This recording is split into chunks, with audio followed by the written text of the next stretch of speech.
Bismillahirrahmanirrahim. Assalamualaikum warahmatullahi wabarakatuh.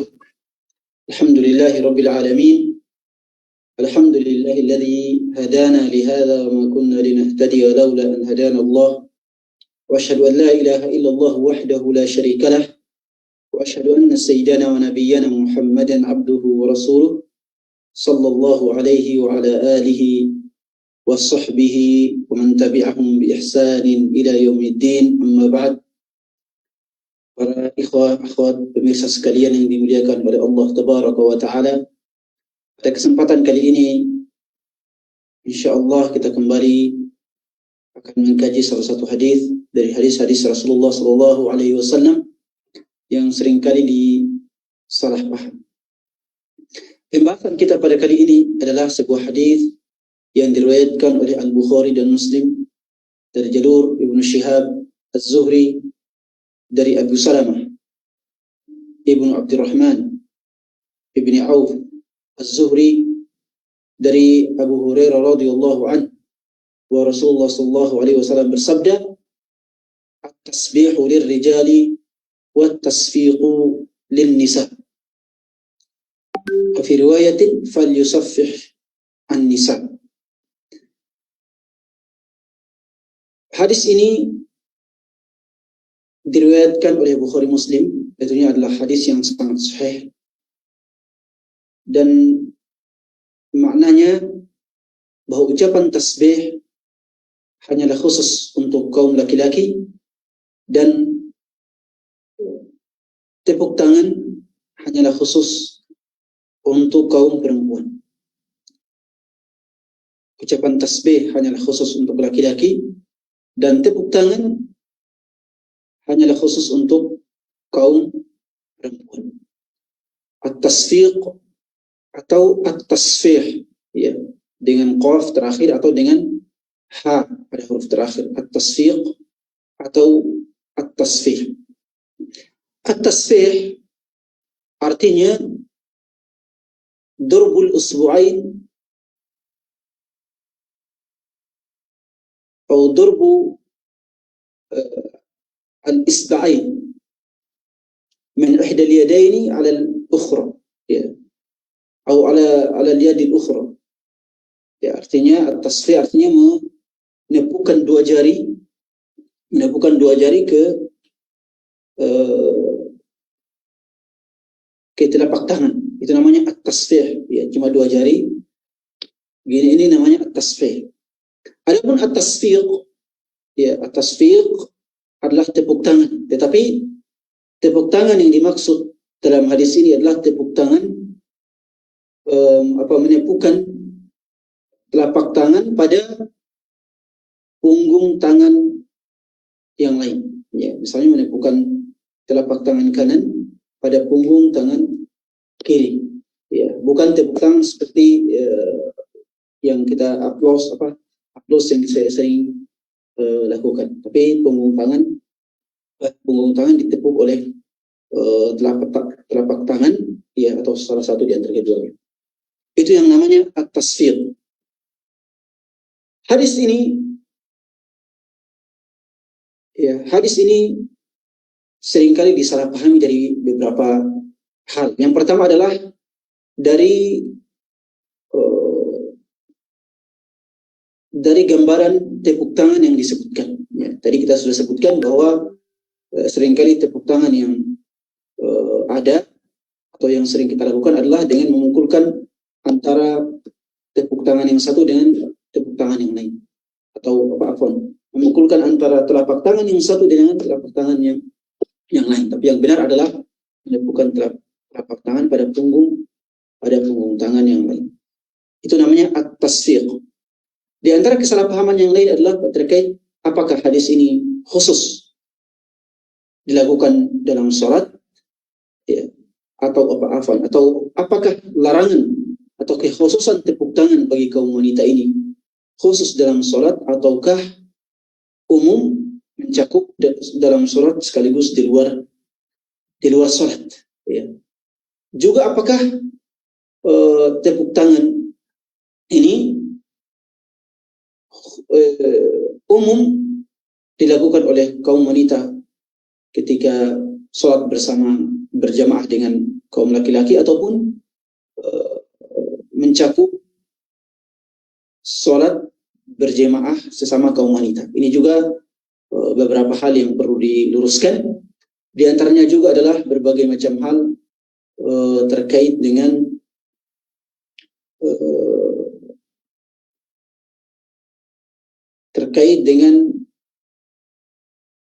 hukum tepuk tangan pada beberapa kondisi.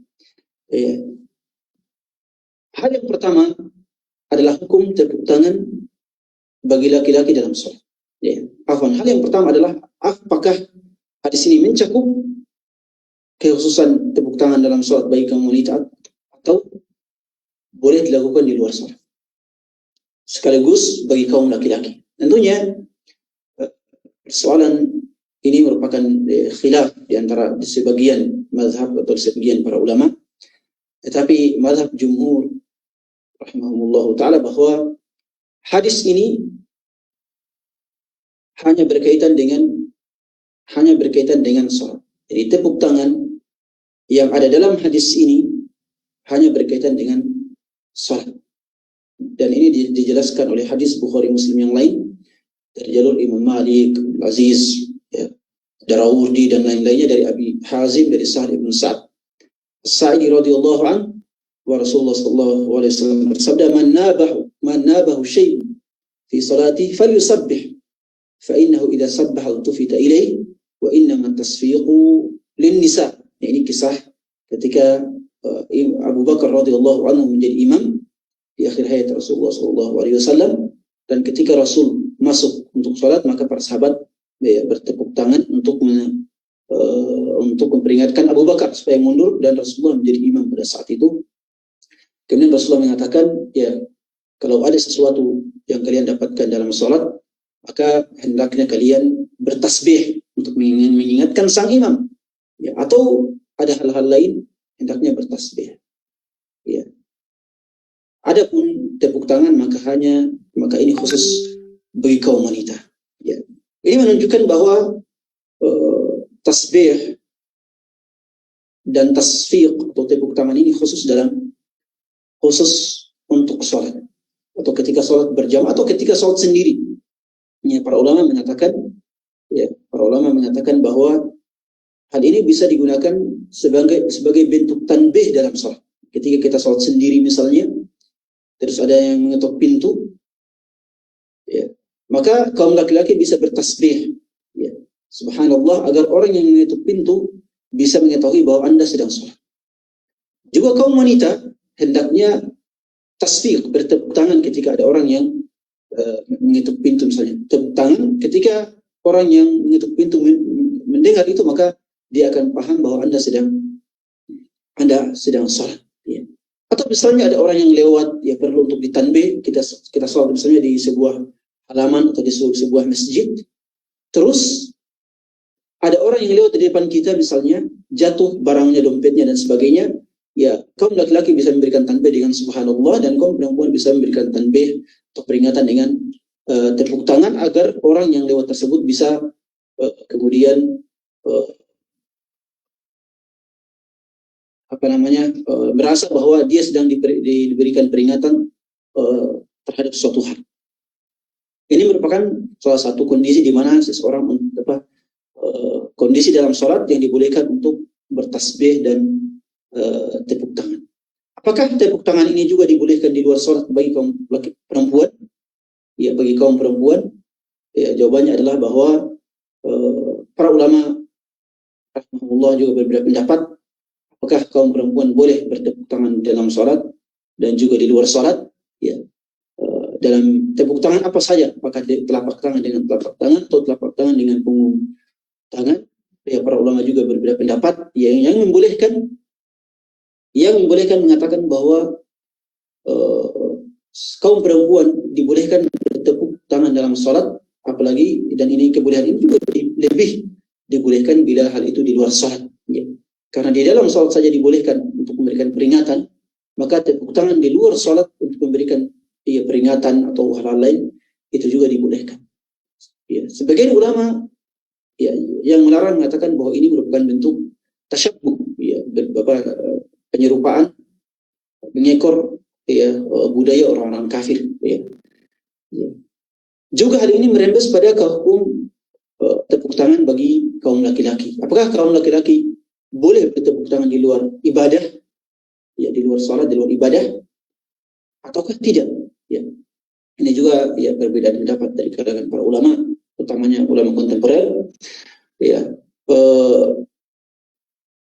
terkhusus kaum perempuan, ya, tepuk tangan merupakan hal yang umum bagi mereka. Jadi banyak ulama mengatakan bahwa kaum perempuan, ya, itu tetap dibolehkan untuk bertepuk tangan, baik karena aplaus untuk seseorang, misalnya seorang perempuan lain yang mendapatkan penghargaan atau mendapatkan misalnya nilai yang tinggi misalnya, atau hal-hal lain, ya.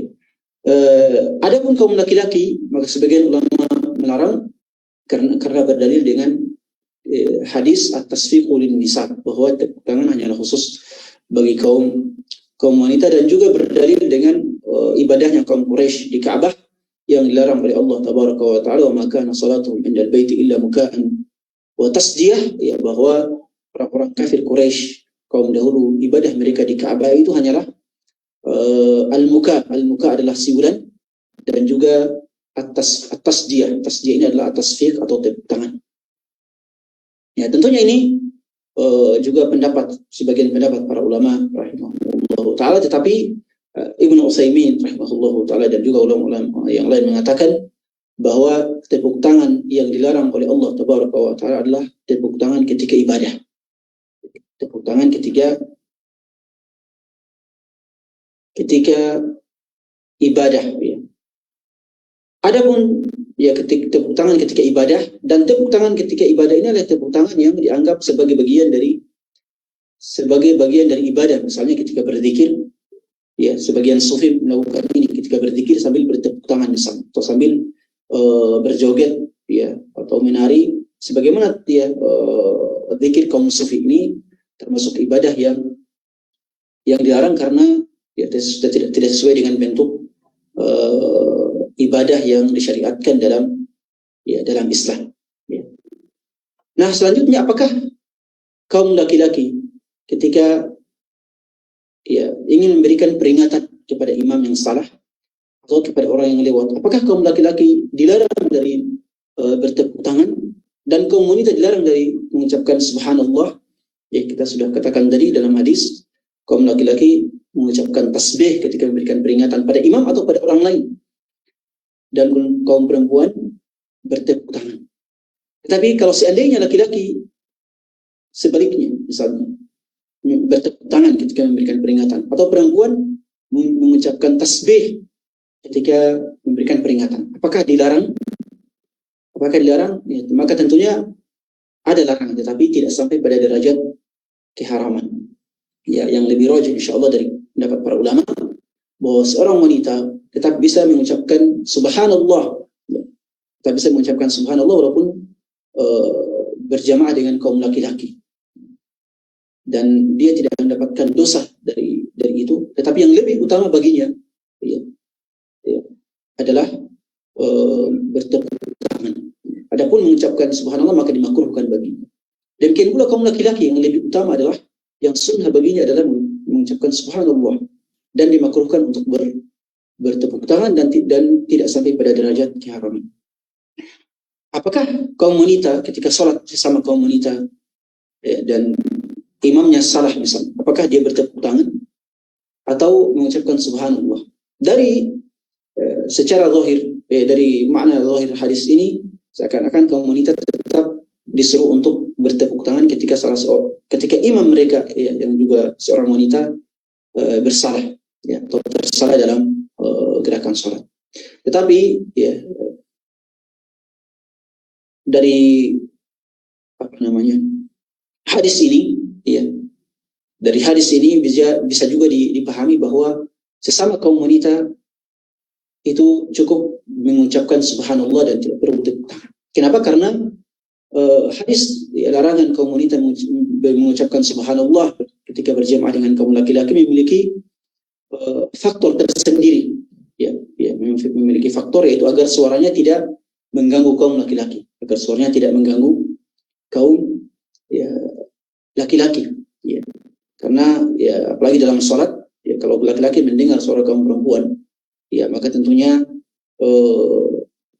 itu bisa saja mengganggu banyak, ya, banyak jemaah laki-laki.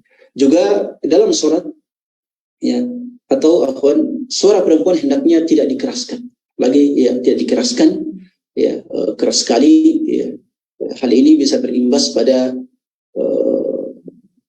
jatuhnya wibawa seorang perempuan, ya, karena seorang perempuan dalam Islam tidak boleh ya mengangkat suara dan juga tidak boleh merendahkan suara ketika berada di hadapan kaum laki-laki, tapi dia suaranya di pertengahan, suaranya ya pertengahan, dan bukan merupakan budaya kita, ya, baik budaya Islam atau budaya Arab, budaya Indonesia, bukan merupakan budaya kita, ya, seorang wanita mengangkat suara keras-keras, ya. Ya, jadi faktor utama, ya, seorang wanita bertepuk tangan, ya, dan dilarang untuk mengucapkan tasbih ketika mentanbih imam dalam salat berjamaah dengan kaum laki-laki adalah, ya, yang pertama tadi agar suaranya tidak mengganggu kaum laki-laki. Yang kedua adalah bahwa bukan merupakan karakter yang baik bila seorang wanita mengangkat suara tinggi-tinggi. Yang ketiga adalah bahwa suara tepukan lebih keras dibandingkan suara seorang wanita, ya. Suara tepukan lebih keras dibandingkan dengan suara tepuk tangan seorang wanita. Ya, suara tepuk tangan seorang wanita itu lebih keras dibandingkan dengan suaranya. Ya.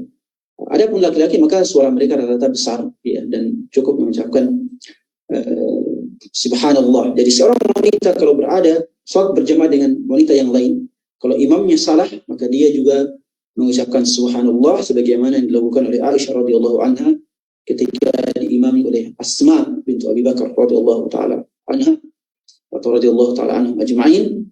Ketika Asma tersalah maka Aisyah radhiyallahu anha mengatakan subhanallah.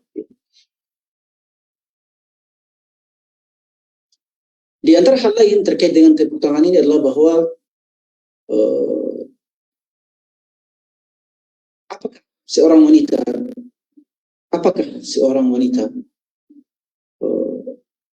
meluruskan sang imam bila ia salah dalam bacaan Al-Quran? Apakah seorang wanita meluruskan bacaan seorang imam laki-laki kalau imam laki-laki tersebut salah dalam bacaan Al-Quran? Ya, kalau seandainya seorang istri berjamaah dengan suaminya, maka ini tentu ya lebih mudah untuk diingatkan. Tetapi kalau seandainya sholat berjamaah, ya, dengan kaum laki-laki, tapi di antara kaum laki-laki misalnya tidak ada yang menghafal ayat tersebut kecuali ya kaum perempuan, maka apakah boleh bagi dirinya untuk meluruskan bacaan sang imam atau tidak? Ya, ya, para ulama mengatakan ya bahwa dibolehkan baginya, bagi kaum perempuan tersebut untuk meluruskan bacaan sang imam, ya, atau mengingatkan sang imam bila ia lupa tentang ayat yang dibaca, ya. Kalau tidak ada laki-laki yang menghafal ayat tersebut, ya. Dan ini tentunya karena suatu masalah tertentu, ya. Maka dibolehkan baginya untuk perlahan bacaan sang imam, dan tidak ada larangan baginya, tidak ada larangan baginya. Kenapa? Karena ini memiliki maslahat yang besar, karena kesalahan dalam sholat, apalagi surah Al-Fatihah merupakan sebuah kesalahan yang bisa membatalkan sholat tersebut, ya. Sehingga seorang wanita tetap dibolehkan untuk membetulkan kesalahan bacaan sang imam kalau seandainya tidak ada kaum laki-laki yang membetulkan. Dari sini ya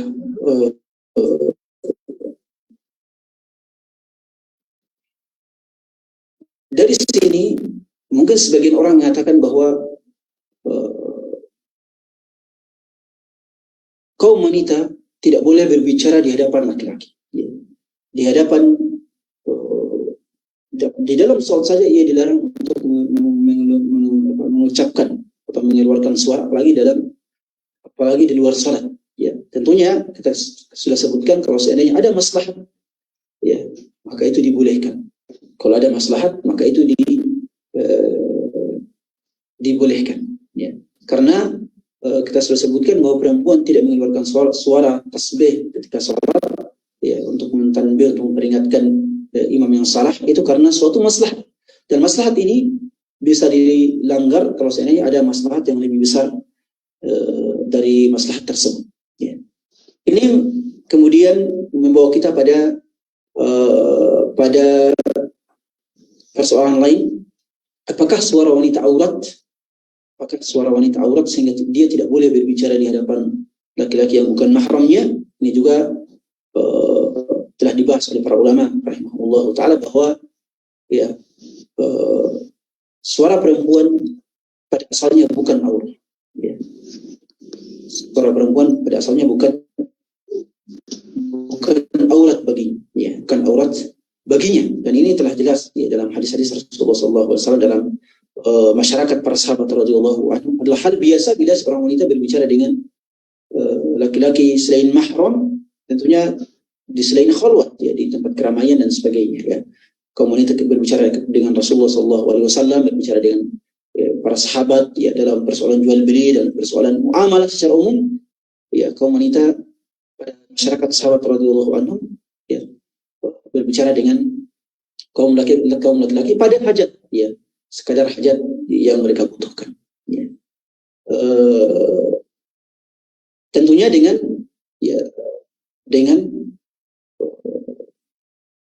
suara yang tidak direndahkan dan juga tidak ditinggikan. Ya. Karena suara rendah bagi kaum wanita dianggap sebagai al-khudu dalam yang dilarang dalam ayat. Fala taqta'na bil qaul fayatma'a alladhi fi qalbihi marad wa qulna qawlan ma'rufa. Ya, jadi kaum wanita dilarang untuk merendahkan suara, ya, melembutkan suara di hadapan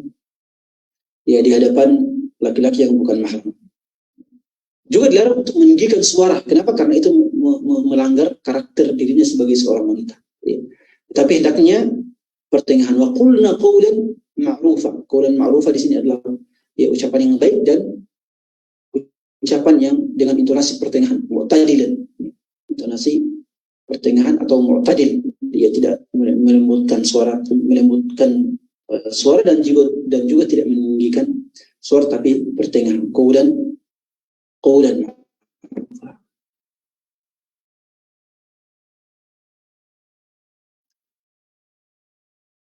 Persoalan ini, ya, hadis ini juga membawa kita pada persoalan lain. Apakah suara wanita itu adalah fitnah? Ya, apakah suara wanita itu fitnah? Tentunya fitnah dalam redaksi ayat atau dalam redaksi hadis itu memiliki makna yang sangat banyak. Fitnah bisa bermakna ujian. Ya, wajana ba'dukum li ba'din fitnatan tasbiru. Saya menjadikan kalian dengan sebagian yang lain itu sebagai fitnah ujian. Juga fitnah bisa bermakna sarana untuk sampai pada sebuah keburukan. Itu bisa juga dinamai fitnah. Fitnah bisa bermakna sesuatu yang memiliki kemungkinan untuk melupakan, memiliki kemungkinan untuk melalaikan diri kita. Ya, misalnya kita sibuk dengan anak kita misalnya. Ya, kita main dengan anak kita sehingga lupa lewat waktu sholat. Ya, bermain dengan anak-anak di sini adalah bentuk fitnah. Ya, anak-anak di sini adalah bentuk fitnah yang memiliki kemungkinan untuk melalaikan diri kita. Makanya dalam Al-Quran tentunya disebutkan bahwa amwalukum, ya, wa auladukum fitnah.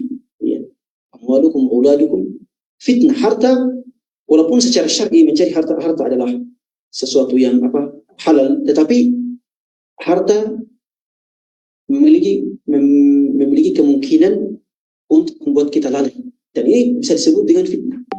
Juga anak kita, anak kita, istri kita, bahkan suami kita yang perempuan, suami kita juga memiliki kemungkinan untuk menjadikan kita lalai. Dari sini dah ya makna suara wanita tersebut sebagai fitnah. Ya. Bahwa suara wanita memiliki kemungkinan untuk membuat seorang laki-laki lalai. Ya. Suara wanita memiliki kemungkinan untuk membuat seorang laki-laki lalai. Ini berbeda dengan suara laki-laki.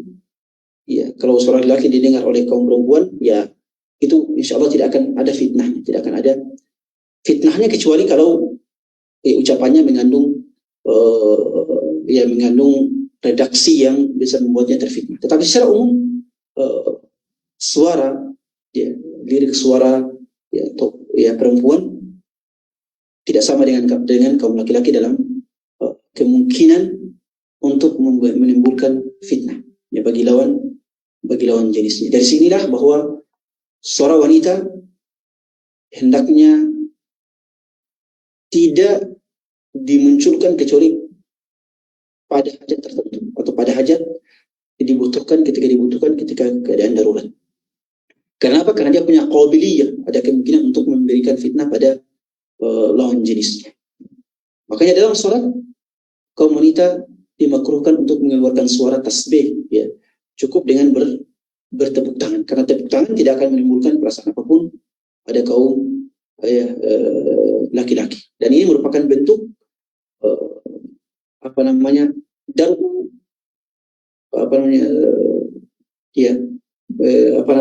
darul mafsadah ya dalam Islam ya, atau saddu dzara'i ya, memutus sarana kemungkaran atau sarana fitnah dalam Islam. Dan Islam ya sangat sangat perhatian dengan pemutusan sarana yang bisa berujung pada kemungkaran atau maksiat. Ya.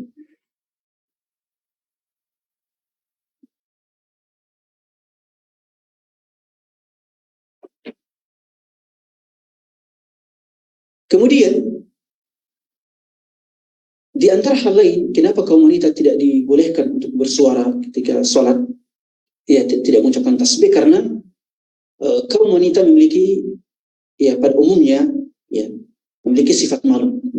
Ya laki-laki juga memiliki sifat malu tentunya, tapi persentase sifat malu pada wanita lebih tinggi dibandingkan kaum laki-laki.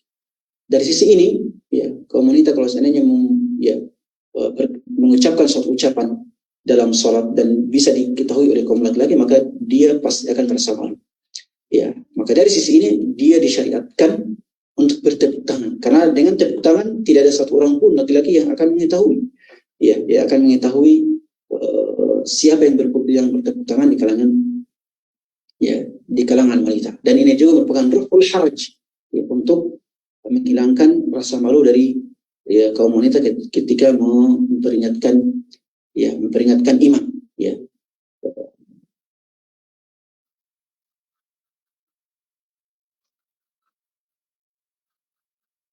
Ini ya hadis ya Pak, penjelasan kita ini juga sekaligus memutus ya anggapan sebagian orang atau memutus pandangan sebagian orang yang selalu mengkritik kenapa Islam membedakan antara laki-laki dan perempuan. Kenapa Islam membedakan antara laki-laki dan perempuan baik dalam ya praktik ibadah ataupun dalam praktik muamalah ya, karena ajaran Islam datang ya dan mensyariatkan berbagai macam ibadah dengan memperhatikan tabiat ya, fitrah kaum laki-laki dan fitrah kaum wanita ya. Islam tidak mensyariatkan suatu hal pun kepada laki-laki ataupun perempuan kecuali dengan memperhatikan fitrah dan tabiat mereka. Apakah ibadah ini misalnya cocok ya dengan tabiat kaum perempuan atau kaum laki-laki atau tidak. Kalau seandainya ibadah tersebut tidak cocok dengan perempuan, maka yang diwajibkan hanya kepada laki-laki seperti jihad misalnya, atau ibadah-ibadah sebagai ibadah yang lain, jihad, kepemimpinan misalnya menjadi seorang imam, ya, pemimpinan sebagainya. Juga ibadah-ibadah yang lain ya, atau ya ibadah yang lain apakah cocok bagi laki-laki atau apakah ibadah ini hanya cocok untuk perempuan dan tidak bagi laki-laki, maka kalau demikian ya, maka Islam mengkhususkan hal tersebut kepada kaum perempuan dan bukan kepada kaum laki-laki. Ya. Inilah keindahan Islam. Ya. Walaupun pada umumnya ar-rijalu atau an-nisa'u syaqa'iqu ar-rijal, pada umumnya kaum laki-laki dan perempuan memiliki hak yang sama baik dalam ibadah, dalam amalan, tetapi ya pada hal-hal tertentu kaum wanita dengan kaum laki-laki dibedakan, dan pembedaan ini sebenarnya tidak banyak. Pembedaan antara kaum laki-laki dan kaum wanita dalam ibadah, dalam muamalah tidak banyak, tetapi karena tampak sekali sehingga seakan-akan perbedaan tersebut banyak. Ya, perbedaan ini tidak banyak, tetapi karena seakan-akan ya, tapi karena perbedaan yang sedikit ini nampak ya di permukaan, sehingga dianggap sebagai perbedaan yang banyak. Padahal tidak demikian. Padahal ya tidak demikian. Kalau kita melihat perbedaannya sangat sedikit, ya, dan tidak bisa dibandingkan dengan banyaknya persamaan antara kaum laki-laki dengan kaum perempuan di mata ajaran syariat Islam. Ya demikian, ya semoga apa yang kita sebutkan bermanfaat. Ya, subhanakallahumma bihamdik, asyhadu an la ilaha illa anta, astaghfiruka wa atubu ilaik. Wa akhiru da'wana alhamdulillahi rabbil alamin. Assalamualaikum warahmatullahi wabarakatuh.